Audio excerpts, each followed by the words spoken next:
मध्य प्रदेश के समस्त कर्मचारियों के लिए बहुत ही महत्वपूर्ण अपडेट सामने निकल कर आ रहा है।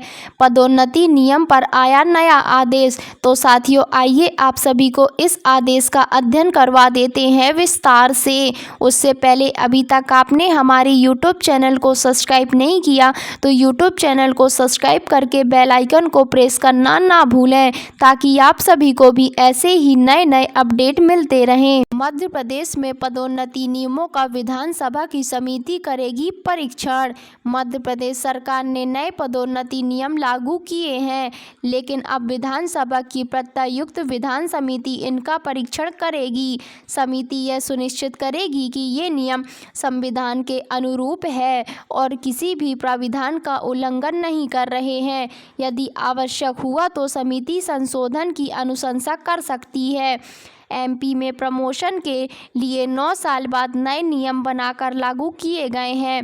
सामान्य प्रशासन विभाग पदोन्नति नियम की अधिसूचना पटल पर रखेगी।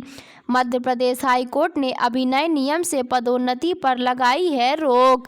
भले ही सरकार ने मध्य प्रदेश लोक सेवा पदोन्नति नियम 2025 लागू कर दिए हों, लेकिन अभी उन्हें विधानसभा देखेगी।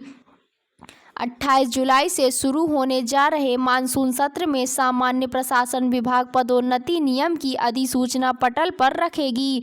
इसे प्रत्यायुक्त विधान समिति को सौंपा जाएगा, जो यह परीक्षण करेगी कि यह विधि अनुरूप है या नहीं। संविधान के किसी प्राविधान का उल्लंघन तो नहीं हो रहा।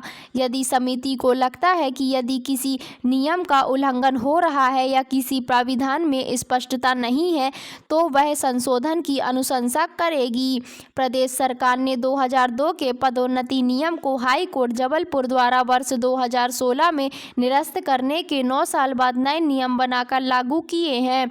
सामान्य वर्ग के अधिकारियों और कर्मचारियों ने अनारक्षित वर्ग के पदों पर एसटी और एससी वर्ग के कर्मचारियों को भी पदोन्नति का अवसर देने, पहले आरक्षित वर्ग के पदों पर पदोन्नति करने और सुप्रीम कोर्ट में दायर विशेष अनुमति याचिका वापस न लेने और वर्ष 2002 के नियम से पदोन्नत कर्मचारी को पदोन्नत किए बिना पदोन्नति के लिए पात्र बनाने और पर आपत्ति करते हुए नियम को हाई कोर्ट में चुनौती दी है। इस बार कोर्ट ने व्यवस्था दी है कि जब तक इस मामले में हाई कोर्ट की अंतिम फैसला नहीं लेता, तब तक सरकार नए नियमों के आधार पर कोई भी पदोन्नति या संबंधित कार्यवाही न करे। अगली सुनवाई 15 जुलाई को होनी है। सामान्य प्रशासन विभाग ने सुप्रीम कोर्ट द्वारा विभिन्न याचिकाओं पर जो निर्णय दिए हैं और नए नियम के आधार पर जवाब तैयार किया है।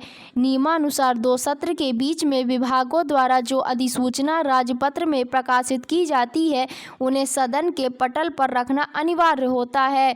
इसका उद्देश्य यह है कि सभी सदस्यों को सरकार द्वारा नियम विनिमय और उप नियम में किए गए संशोधन या नई व्यवस्था के बारे में जानकारी हो जाए। विधानसभा सचिवालय उन्हें सत्र समाप्त होने के बाद प्रत्यायुक्त विधान समिति को भेजता है, जहां उनका परीक्षण किया जाता है। समिति यह सुनिश्चित करती है कि सरकार द्वारा बनाए गए नियम विनिमय और उप नियम संविधान के अनुरूप है या नहीं। विधानसभा के प्रमुख सचिव एपी सिंह का कहना है कि प्रत्यायुक्त विधान समिति को सत्र समाप्त होने के बाद समस्त अधिसूचना मिल जाती है। वह उनका परीक्षण करती है कि अपनी अनुशंसा देती है, जिस पर विभागों से जानकारी मांगी जाती है। यदि यह पाया जाता है कि कोई प्राविधान विधि के अनुरूप नहीं है, तो वरिष्ठ अधिकारी को साक्ष्य के लिए बुलाया जाता है और वे अपने तर्क रखते हैं। यदि आवश्यकता होती है तो फिर संशोधन भी किया जाता है। 9 साल बाद हो रही पदोन्नति के कारण 1 से 1.5 लाख पद आने वाले समय में रिक्त होंगे। सरकार इन पर भर्ती की तैयारी में अभी से जुट गई है।